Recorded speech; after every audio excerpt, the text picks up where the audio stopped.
నమస్కారం వనజ న్యూస్ కి స్వాగతం. హెడ్లైన్ చూద్దాం.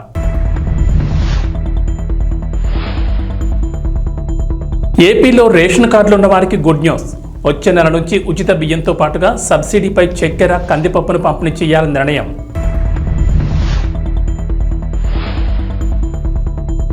తెలంగాణ రైతులకు రేవంత్ రెడ్డి సర్కార్ శుభవార్త. రుణమాఫీ అమలుకు ముహూర్తం ఫిక్స్.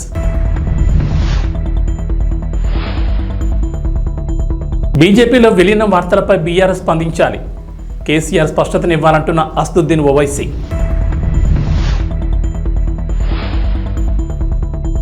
తెలంగాణ, ఏపీలో భారీ వర్షాలు. పలు జిల్లాలను హెచ్చరించిన వాతావరణ శాఖ. ఆంధ్రప్రదేశ్లో రేషన్ కార్డులు ఉన్న వారికి ప్రభుత్వం తీపి కబురు చెప్పింది. వచ్చే నెల నుంచి ఉచిత బియ్యంతో పాటుగా సబ్సిడీపై చక్కెర, కందిపప్పును కూడా పంపిణీ చేయాలని నిర్ణయం తీసుకున్నారు. రాష్ట్రంలో బహిరంగ మార్కెట్లో నిత్యావసర సరుకుల ధరలు పెరగడంతో పేదలకు ఉపశమనం కలిగించేందుకు ఈ నిర్ణయం తీసుకున్నారు. ఈ మేరకు రాష్ట్ర వ్యాప్తంగా రాయితీ ధరలపై కందిపప్పు, పంచదార సరఫరాను పునరుద్ధరించాలని పౌర సరఫరాల శాఖను ఆదేశించారు. అయితే ప్రభుత్వం ఆగస్టు నుంచి అక్టోబర్ వరకు 3 నెలలకు సరిపోయేలా నిత్యావసరాలను పంపిణీ చేయనుంది. బియ్యంతో పాటుగా కందిపప్పు, పంచదార, గోధుమ పిండి సరఫరా కోసం పౌర సరఫరాల శాఖ కాంట్రాక్టర్ల నుంచి ఇప్పటికే టెండర్లు ఆహ్వానించింది.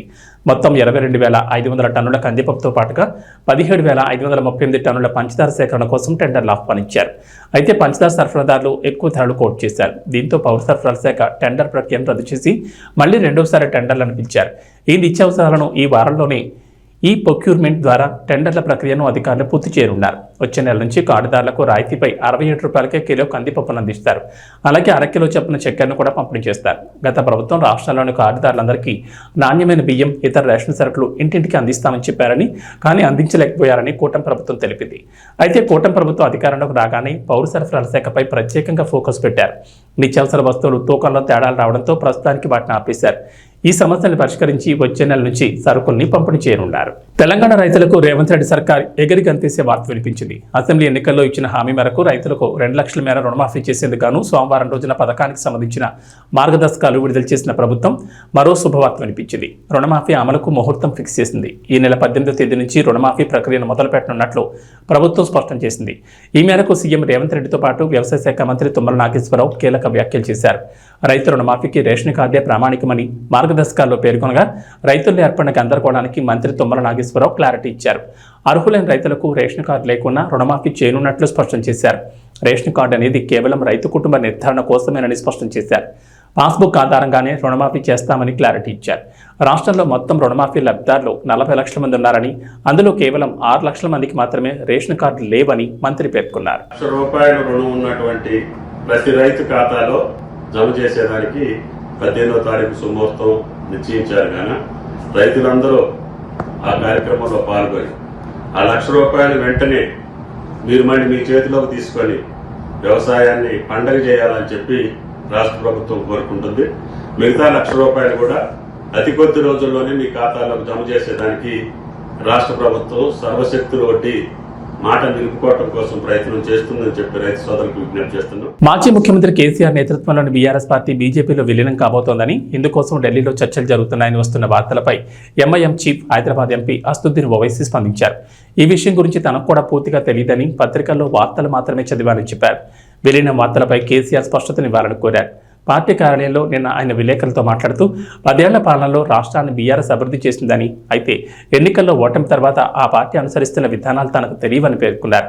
ఉగ్రవాదుల కాల్పుల్లో 4 జవాన్లు మృతి చెందడం బాధాకరమన్న ఆయన దీన్ని తీవ్రంగా ఖండిస్తున్నట్లు చెప్పారు. ఆర్టికల్ 370 ఎత్తివేశాక కాశ్మీర్లో పరిస్థితులు చక్కబడ్డాయని కేంద్రం చెబుతున్నది ఒట్టిదేనని విమర్శించారు. ట్రిపుల్ తలాక్, యూసీసీకి వ్యతిరేకంగా న్యాయ పోరాటం చేయాలని అఖిల భారత ముస్లిం పర్సనల్ లా బోర్డు నిర్ణయించినట్లు చెప్పారు. మహారాష్ట్రలో ముస్లిం ప్రార్థనా స్థలాలు, మసీదులపై దాడులు జరుగుతున్నా అక్కడి ప్రభుత్వం కానీ కేంద్రం కానీ పట్టించుకోవడం లేదని ఓవైసీ ఆగ్రహం వ్యక్తం చేశారు. తెలుగుదేశం పార్టీ అధినేత నారా చంద్రబాబు నాయుడు కీలక నిర్ణయం తీసుకున్నారు. ఇకపై కార్యకర్తల సమస్యలు తెలుసుకునేందుకు సరికొత్త కార్యక్రమానికి శ్రీకారం చుట్టారు. టీడీపీ శ్రేణుల సమస్యలు స్వయంగా తెలుసుకోవడానికి వీలుగా మంత్రులు, పార్టీ నేతలు నేటి నుంచి మంగళగిరిలోని టీడీపీ కేంద్ర కార్యాలయంలో అందుబాటులో ఉండాలని సూచించారు. చంద్రబాబు సూచన మేరకు రోజుకొకరు చొప్పున ఈ నెల 31 వరకు పార్టీ కార్యాలయంలో అందుబాటులో ఉంటారు. టీడీపీ కార్యకర్తలు, సామాన్యుల నుంచి వినతులు స్వీకరించనున్నారు. మంత్రులతో పాటు ఒక్కో రోజు ఒక్కో ముఖ్య నేత కూడా అందుబాటులో ఉంటారని పార్టీ కార్యాలయం తెలిపింది. శని, ఆదివారాలు మినహా అన్ని రోజుల్లో నేతలు అందుబాటులో ఉంటారు. తెలుగుదేశం పార్టీ అధినేత ముఖ్యమంత్రి నారా చంద్రబాబు నాయుడు ఆదేశాలతో ఈ నిర్ణయం తీసుకున్నట్లు పార్టీ కార్యాలయం ఒక ప్రకటనలో తెలిపింది. మంగళగిరిలో టీడీపీ కేంద్ర కార్యాలయంలో ఇకపై నేతలు కార్యకర్తల కోసం రాష్ట్ర మంత్రులు అందుబాటులో ఉంటారని తెలిపారు. కార్యకర్తలు నాయకులు గమనించాలని సూచించారు. ఏపీ ముఖ్యమంత్రి నారా చంద్రబాబు నాయుడు కార్యాలయ చీఫ్ సెక్యూరిటీ ఆఫీసర్గా యువ అధికారికి బాధ్యతలు అప్పగించారు. ప్రకాశం జిల్లా మార్కాపురానికి చెందిన డాక్టర్ తంగిరాల యశ్వంత్ మొన్నటి వరకు జమ్మలమడుగు డీఎస్పీగా పనిచేశారు. తాజాగా కీలకమైన సీఎంఓ కార్యాలయం చీఫ్ సెక్యూరిటీ ఆఫీసర్గా బాధ్యతలను అప్పగించగా సోమవారం బాధ్యతలు స్వీకరించారు. యశ్వంత్ జమ్మలమడుగు వంటి ప్రాంతాల్లో ఇటీవల జరిగిన ఎన్నికల్లో సమర్థవంతంగా విధులు నిర్వర్తించారు. పోలీసు ఉన్నతాధికారుల నుంచి ప్రశంసలు అందుకున్నారు. దీంతో ఆయన ముఖ్యమంత్రి కార్యాలయ చీఫ్ సెక్యూరిటీ అధికారిగా నియమించారు. యశ్వంత్ మొదటి పోస్టింగ్ ఉమ్మడి చిత్తూరు జిల్లా పుత్తూరు కాగా అక్కడ మంచి అధికారిగా పేరు తెచ్చుకున్నారు. ఆ తర్వాత చంద్రగిరి, తిరుపతి లాంటి ముఖ్యమైన చోట్ల విధులు నిర్వహించారు. ముఖ్యంగా ఎర్రచందనం అక్రమ రవాణాను అరికట్టడంలో యశ్వంత్కు గుర్తింపు వచ్చింది. తిరుపతి నుంచి పుట్టపర్తికి డీఎస్పీగా వెళ్లారు. ఆ తర్వాత అక్కడి నుంచి జమ్మలమడుగు డీఎస్పీగా బదిలీ అయ్యారు. యశ్వంత్ వెళ్లిన కొంతకాలానికే ఎన్నికలు వచ్చాయి. జమ్మలమడుగుల ఎన్నికలు సజావుగా జరగడంలో కీలకంగా వ్యవహరించారు. ఎక్కడ ఎలాంటి అవాంఛనీయ సంఘటనలు జరగకుండా చర్యలు తీసుకున్నారు. విధులు సమర్థవంతంగా నిర్వర్తించడంతో ఇప్పుడు ఏకంగా ముఖ్యమంత్రి కార్యాలయం చీఫ్ సెక్యూరిటీ విభాగం అధికారిగా నియమితులయ్యారు. అన్నదాతకు ఆగస్టు 15 లోపు 2 లక్షల రుణమాఫీ వర్తింపజేస్తామని తెలంగాణ ప్రభుత్వం హామీ ఇచ్చిన సంగతి తెలిసిందే. 2 రోజుల క్రితం అందుకు సంబంధించిన మార్గదర్శకాలు కూడా విడుదలయ్యాయి. ఇక రేపటి నుంచి తొలి విడత రుణమాఫీ ప్రక్రియను ప్రారంభిస్తామని సీఎం రేవంత్ రెడ్డి వ్యవసాయ శాఖ మంత్రి తుమ్మల నాగేశ్వరరావు వెల్లడించారు. ఈ నేపథ్యంలో ఈ పథకానికి సంబంధించిన అర్హతల విషయమై మంత్రి తుమ్మల కీలక కామెంట్స్ చేశారు. మంగళవారం మీడియాతో చిట్చాట్గా మాట్లాడిన మంత్రి తుమ్మల ఎంపీలు, ఎమ్మెల్యేలు, ఎమ్మెల్సీలు, ఐఏఎస్, ఐపీఎస్, ఇతర ఉన్నతాధికారులకు 2 లక్షల రుణమాఫీ వర్తించదని స్పష్టం చేశారు. 1 లక్ష జీతం వచ్చే ఉద్యోగులకు కూడా రుణమాఫీ వర్తించదని అన్నారు. అయితే ఈ నిబంధన ప్రభుత్వ ఉద్యోగులుగా లేక ప్రైవేట్ ఉద్యోగులకు కూడానా అనే విషయంపై క్లారిటీ ఇవ్వలేదు. ఇక అర్హులైన రైతులకు రేషన్ కార్డు లేకున్నా రుణమాఫీ వర్తింపజేస్తామన్నారు. ఈ నెల 18న 1 లక్ష రుణమాఫీ చేస్తామని, అందుకు మొత్తం 6,000 కోట్లకు పైగా రైతుల ఖాతాలోకి జమ చేయనున్నట్లు వెల్లడించారు. ఆగస్టు 15లోగా మిగతా రైతులకు 1 లక్ష రుణమాఫీ చేస్తామని తుమ్మల స్పష్టం చేశారు. తమ ప్రభుత్వం సీఎం రేవంత్ రెడ్డి హామీ ఇచ్చే విధంగా ఆగస్టు 15 నాటికి 2 లక్షల వరకు పూర్తిగా రుణమాఫీ చేస్తామని చెప్పారు. రుణమాఫీకి మొత్తం 31,000 కోట్లు అవసరమవుతాయని, ఆ నిధులను రైతుల అకౌంట్లలో జమ చేయనున్నట్టు పేర్కొన్నారు. రేపు తొలి విడతలో 11.50 లక్షల మంది రైతుల ఖాతాల్లోకి 1 లక్ష రుణమాఫీ అవుతుందని చెప్పారు. రెండో విడతలో ఆగస్టు 15 నాటికి మరో 1 లక్ష రైతుల బ్యాంక్ ఖాతాల్లో జమ చేయనున్నట్లు వెల్లడించారు. కృష్ణా జిల్లా నూతన ఎస్పీగా నియమితులైన గంగాధర్రావు బుధవారం బాధ్యతలు చేపట్టారు. ఎస్పీ గంగాధర్రావుకు పోలీస్ సిబ్బంది వేద మంత్రాల నడుమ ఘన స్వాగతం పలికారు. వేద పండితుల వేద మంత్రాల నడుమ గంగాధర్రావు బుధవారం ఉదయం బాధ్యతలు చేపట్టారు. బ్రహ్మణో వేదామృతేనావృతాన్పురీం తస్మై బ్రహ్మజ బ్రహ్మజ ఆయకేత్రం ప్రదాన్నదో అగ్నిరివ సుజిద్భవ ఆదిత్యాయవ తేజో భవ విష్ణురివ శ్రీమాన్ భవ బ్రహ్మరాయుర్భవ ఆయురాయుర్భవ ధాన్యం ధనం వశం భవత్కళాపకం జలదం భక్తరం దీర్ఘమాయు. కృష్ణా జిల్లా పెనమలూరు నియోజకవర్గం ఎమ్మెల్యేగా బోడే ప్రసాద్ ప్రత్యర్థిని మట్టి కరిపించి నియోజకవర్గం నుంచి తరిమి కొట్టి భారీ మెజార్టీతో గెలుపొందిన డైనమిక్ ఎమ్మెల్యే బోడే ప్రసాద్ని మర్యాదపూర్వకంగా కలిశారు రాధారంగ మిత్రమండలి రాష్ట్ర అధ్యక్షులు, జనసేన పార్టీ నాయకులు బుల్లెట్ ధర్మారావు. ఆయన ఆధ్వర్యంలో అతని మిత్ర బృందం మరియు Vijayawada Kanuru Ramasai apartments owners welfares association vice president bullet Dharmarao, president Srinivas Mehar, Jalalubeg, Iqbal, Pachipada Raja, Jaya, Pawan, Suresh, Satish తదితరులు మర్యాదపూర్వకంగా కలిసి బోడే ప్రసాద్ని ఘనంగా సన్మానించి ఆయన అభినందించి శుభాకాంక్షలు తెలిపారు.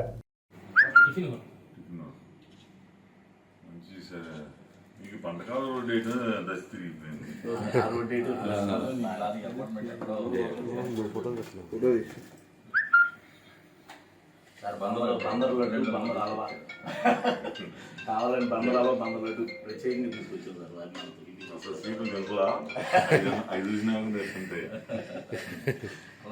అంటే బంద నుంచి మేము వచ్చామనుకోండి, అది కంపల్సరీ ఉండాలి. ఏంటంటే బంద నుంచి ధర్మం ఏలూరు జిల్లా చాట్రాయి మండలం మంకులు గ్రామంలో టీడీపీ నాయకత్వంలో గృహ నిర్మాణ శాఖ మంత్రి పులుసు పార్థసారథి ఆధ్వర్యంలో ప్రతి గ్రామంలోనూ వర్షాల కారణంగా అనేక మందికి అనేక రకాలైన రోగాలు రావడం వల్ల ప్రతి బజార్లను లోకల్ నాయకుల ద్వారా బ్లెస్సింగ్ మరియు శానిటైజర్ చేస్తూ ప్రతి వారికి అవగాహన కల్పిస్తూ సూచించారు. ఈ కార్యక్రమంలో పలువురు పాల్గొన్నారు. పుల్లు పార్థసారథి గారు గెలిచిన సందర్భంగా ఈ గ్రామంలో దోమలో ఈ నీళ్ళు రాకోకుండా బ్లీచింగ్ పౌడర్ చల్లుతామని నేను తెలియపరుస్తాను. అది ఇక్కడ పరిస్థితులను బట్టి దోమలు ఇవన్నీ రాకుండా జనం ఇబ్బందులు పడుతున్నారని చెప్పేసి తెలుసు కదా.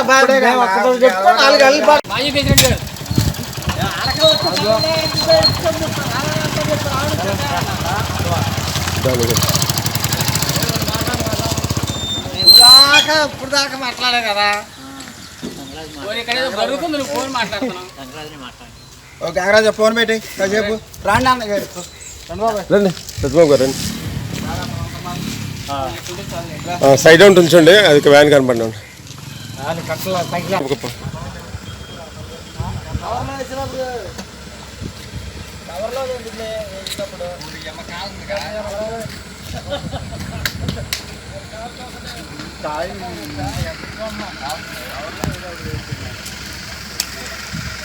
ఇలా వద్దామన్నా ఈ ఖాళీ షూటింగ్ వస్తున్నారు వీళ్ళు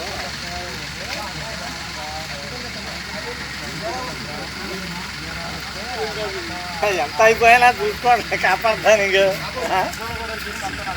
మంచిర్యాల జిల్లా బెల్లంపల్లి మండలం పెర్కపల్లి గ్రామంలో రోడ్డుకి ఇరువైపులా ఉన్న ఇళ్లలోకి వరద మురికి కాలువ నీరు రావడంతో రోగాల బారిన పడుతున్న మండల పరిషత్ అధికారులు పట్టించుకోవడం లేదని గ్రామస్తులు ఆరోపిస్తున్నారు. వర్షాకాలంలో వరద నీరు ఉధృతంగా ప్రవహిస్తూ మురికి కాలువన నీళ్లు వస్తుండటంతో చుట్టుపక్కల ఉన్న ఇండ్లు మునిగిపోతున్నాయని గ్రామస్తులు ఆవేదన వ్యక్తం చేస్తున్నారు. ఈ విషయమై సంబంధిత మండల పరిషత్ అధికారులకు ఎన్నిసార్లు ఫిర్యాదు చేసినా పట్టించుకోవడం లేదని గ్రామస్తులు వాపోతున్నారు. అదేవిధంగా రోడ్డు పక్కన ఉన్న ఆటో స్టాండ్ వద్దకు వచ్చే ప్రయాణికులకు తీవ్ర దుర్గంధం వెదజల్లుతుండటంతో వారు తీవ్ర ఇబ్బందులు పడుతున్నారు. ఇళ్లలోకి వరద మురికి కాలువ నీరు చేరుతుండటంతో విషకీటకాలు, దోమలు, ఈకలు, పాముల వలన వ్యాధుల బారిన పడే ప్రమాదం ఉందని గ్రామస్తులు తెలుపుతున్నారు. ఈ విషయమై గ్రామస్తులు మాజీ సర్పంచ్కు తెలుపగా ఆయన స్థానిక పంచాయతీ కార్యదర్శిని చర్యలు తీసుకోవాలని పురమాయించినప్పటికీ ఆయన నిర్లక్ష్యంగా వ్యవహరిస్తున్నారని గ్రామస్తులు ఆరోపిస్తున్నారు.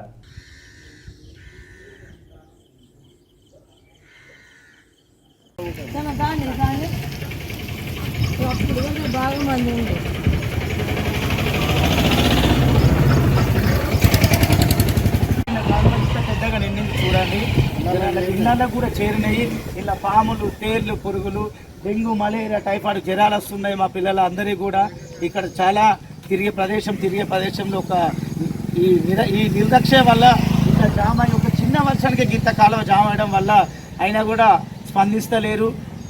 ఖచ్చితంగా స్పందించి దీన్ని చర్య తీసుకోవాలని మేము కోరుకుంటున్నాం.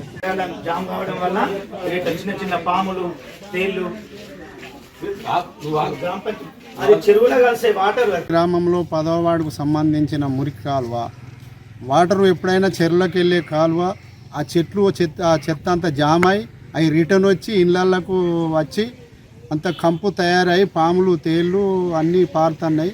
ఆ కంపుతోటి దోమలు, ఈగలు అనారోగ్యానికి గురవుతామని దాన్ని వెంటనే దయచేసి ఈ కాలువను సాగు చేసి నీళ్ళు వెళ్ళే మార్గం చేయాలని మేము కోరుచున్నాం. లేకపోతే చాలా ఇబ్బంది అవుతుంది మాకు. దీనివల్ల రోగాలు అన్నీ తయారవుతాయి. పాములు, తేళ్ళు ఈ భయానికి ఈ రోడ్డు పొండి నడవలేకపోతున్నాం. దీన్ని దయచేసి పై అధికారులైనా ఎవరైనా దీన్ని సాగు చేసి వెంటనే చేయాలని నా మనవి. గ్రామ పంచాయతీలోని 10వ వార్డులో గల ఈ మురికి కాలువ ఇది పోయిన సంవత్సరం పాలకవర్గం ఉండగా ఎంతో కొంత ఎంబడి వరకు సాఫ్ చేయించినాం. ఇప్పుడు స్పెషల్ ఆఫీసర్ పాలన వచ్చింది. స్పెషల్ ఆఫీసర్ అనే మనిషి ఇప్పటి వరకు కనిపించలేదు మాకు. ఇక పంచాయతీ సెక్రటరీకి 2-3 సార్లు చెప్పినా కానీ మా దగ్గర బడ్జెట్ లేదు సార్, ఏదైనా చేసి చూద్దాము అంటాడు తప్ప పని చేసులేదు. ఇది మరి పై అధికారులు దీనిని స్పందించి వెంటనే ఈ మురికి కాలువని సాఫ్ చేసి ఇక్కడ అనారోగ్యానికి గురి కాకుండా చేయగలరని మనవి. సుకుమార్, అల్లు అర్జున్ కలిసి పుష్ప 2ని బాగానే చెక్కుతున్నట్లుగా కనిపిస్తోంది. ఇంతవరకు షూటింగ్ను పూర్తి చేయలేకపోతున్నారు. ఆగస్టు 15న డెడ్ లైన్ పెట్టుకున్నారు, కానీ షూటింగ్ పూర్తి చేయలేకపోయారు. ఇప్పుడు ఈ మూవీని అయితే డిసెంబర్ 6కు వాయిదా వేశారు. షూటింగ్కి గ్యాప్ తరగడంతో బన్నీ తన ఫ్యామిలీతో కలిసి వెకేషన్కి వెళ్ళిపోయాడు. ఆదివారం బన్నీ రిటర్న్ అయ్యాడు. అయితే ఎయిర్పోర్ట్లో బన్నీ లుక్ చూసి అంతా షాక్ అయ్యారు. బన్నీ గడ్డం తీసేశాడు. తన గడ్డాన్ని ట్రిమ్ చేసుకున్నాడు. పుష్ప స్టైల్లో కనిపించడం లేదు. ఫ్లైట్లో ఎవరో ఒకరు బన్నీ లుక్ను చూపించారు. గడ్డాన్ని ట్రిమ్ చేసుకున్న బన్నీని చూపించారు. ఆ గడ్డం పుష్పరాజు లుక్లోకి రావాలంటే టైం బాగానే పట్టేలా ఉంది. అతను ఈ గడ్డాన్ని ఎందుకు తీయాల్సి వచ్చింది అని అభిమానులు అనుకుంటున్నారు. సుకుమార్, బన్నీ మధ్య గ్యాప్ ఏర్పడిందని, అందుకే ఇలా ఇద్దరు ఎడమొహం పెడమొహంగా ఉన్నారని నెట్టింట్లో ఓ టాక్ ప్రచారంలోకి వచ్చింది. బన్నీ ఏమో పుష్పాను 3 టీములుగా పెడగొట్టి షూట్ చేయాలని అంటున్నాడట. కానీ సుక్కు ఏమో అవన్నీ వద్దని అంటున్నాడట. అలా ఈ ఇద్దరి మధ్య గ్యాప్ వచ్చిందని ఇండస్ట్రీలో టాక్ వినిపిస్తోంది. బన్నీ ఇలా గడ్డం లేకుండా కనిపించడంతో ఇప్పుడు ఎలా షూట్ చేయాలని సుక్కు అన్నాడట. దీంతో సుక్కు హర్ట్ అయి అమెరికాకు వెళ్ళిపోయాడని అంటున్నారు. అయితే ఇందులో ఎంత నిజం ఉందన్నది పుష్ప యూనిట్కే తెలియాలి. కానీ బన్నీ ఇలా గడ్డం ట్రిమ్ చేసుకుని కనిపించడం అయితే అందరికీ షాకింగ్గానే ఉంది. ఈ గడ్డం మళ్లీ పెరగాలి, పుష్పరాజు లుక్లోకి మారాలంటే మినిమం 1 రోజులైనా పడుతుంది. అంతవరకు పుష్ప 2 షూటింగ్ అయితే జరగదు. అంతవరకు మిగిలిన పనులు పూర్తి చేస్తారా, లేదంటే టీం అంతా ఖాళీగానే ఉంటుందా అన్నది చూడాలి. ఈ మూవీ కోసం ఇప్పటికే చాలా మంది చాలాసార్లు డేట్లను అడ్జస్ట్ చేసుకుంటూ వస్తున్నారన్న సంగతి తెలిసిందే. లంక పర్యటనతో టీమిండియా హెడ్ కోచ్ గా గౌతమ్ గంభీర్ ప్రస్థానం మొదలు కానుంది. ఈ పర్యటనలో భాగంగా భారత్ 3 వన్డేలు 3 టెస్టులు ఆడనుంది. పర్యటనలో తొలి మ్యాచ్ జూలై 27 జరగనుంది. 2021 తర్వాత భారత క్రికెట్ జట్టు శ్రీలంకలో పర్యటించడం ఇదే తొలిసారి. ఆ పర్యటనలో హెడ్ కోచ్ గా రాహుల్ ద్రవిడ్ ఉండగా భారత ద్వితీయ శ్రేణి జట్టుకు కెప్టెన్ గా శిఖర్ ధావన్ ఉన్నాడు. భారత్ జట్టు శ్రీలంక పర్యటన పూర్తి వివరాలు. పర్యటనలో భారత్ 3 టీ20లను తొలుత ఆడనుంది. ఈ సిరీస్ మొత్తం పల్లెకెల్లలోని అంతర్జాతీయ స్టేడియంలో జరగనుంది. వన్డేలకు కొలంబోలోని ప్రేమదాస్ స్టేడియం ఆతిథ్యం ఇవ్వనుంది. జూలై 27, 28, 30 తేదీల్లో 3 టీ20లు, ఆగస్టు 2, 4, 7 తేదీల్లో వన్డే మ్యాచ్లు జరగనున్నాయి. టీ20 మ్యాచ్లు భారత కాలమాన ప్రకారం రాత్రి 7 గంటలకు ప్రారంభమవుతాయి. వన్డే మ్యాచ్లు మధ్యాహ్నం 2:30 మొదలవుతాయి. ఇక వాతావరణ విషయానికి వస్తే బంగాళాఖాతంలో ఏర్పడిన అల్పపీడన ప్రభావంతో ఆంధ్రప్రదేశ్లో వర్షాలు కురుస్తున్నాయి. రాష్ట్ర వ్యాప్తంగా ముసురు వాతావరణం కనిపిస్తుండగా ఈ నెల 19న మరో అల్పపీడనం ఏర్పడే అవకాశం ఉందని వాతావరణ శాఖ అంచనా వేస్తోంది. ఈ ప్రభావంతో రాబోయే 5 రోజుల్లో రాష్ట్ర వ్యాప్తంగా విస్తారంగా వర్షాలు పడే అవకాశం ఉందంటున్నారు. ఇవాళ కోస్తా జిల్లాలో భారీ వర్షాలు, గురు శుక్ర శనివారాల్లో భారీ నుంచి అతి భారీ వర్షాలు పడే ఛాన్స్ ఉంది. రాయలసీమలో తేలికపాటి నుంచి ఓ మోస్తరు వర్షాలకు అవకాశం ఉందంటున్నారు. అక్కడక్కడ గంటకు నుంచి 30 నుంచి 40 కిలోమీటర్ల వేగంతో ఈదురుగాలులు వీస్తాయంటున్నారు. ఇటు తెలంగాణకు హైదరాబాద్ వాతావరణ కేంద్రం అధికారులు రెయిన్ అలర్ట్ జారీ చేశారు. ఇవాళ పలు జిల్లాల్లో భారీ వర్షాలు కురుస్తాయని చెప్పారు. రేపటి నుంచి 3 రోజుల పాటు పలు జిల్లాల్లో అతి భారీ వర్షాలకు ఛాన్స్ ఉందన్నారు. మంగళవారం దక్షిణ ఒడిశా పరిసరాల్లో కేంద్రీకృతమైన అల్పపీడనం ప్రస్తుతం దక్షిణ ఛత్తీస్గఢ్కు సమీపంలో కేంద్రీకృతమైందన్నారు. ఉపరితల ఆవర్తనం సగటున సముద్ర మట్టానికి 5.8 కిలోమీటర్ల ఎత్తులో నైరుతి దిశగా వంగి ఉందని చెప్పారు. ఈ మేరకు పలు జిల్లాలకు వాతావరణ శాఖ ఆరెంజ్ అలర్ట్ జారీ చేసింది. ఏబీ బులెటిన్ విశేషాలు. నమస్కారం.